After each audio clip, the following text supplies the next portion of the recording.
Eddie Ramirez had been delivering pizzas in his small Ohio town for 3 years.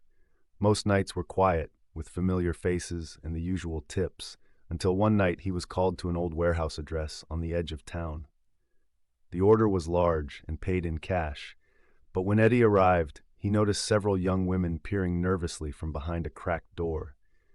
A burly man met him outside, snatching the pizzas and shoving a wad of bills into his hand before slamming the door.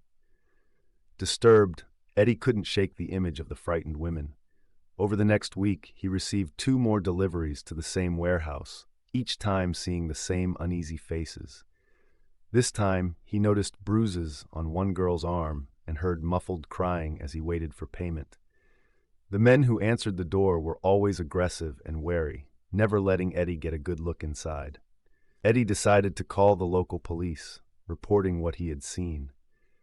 At first, the officers were skeptical, but Eddie's detailed descriptions and persistence convinced them to check it out.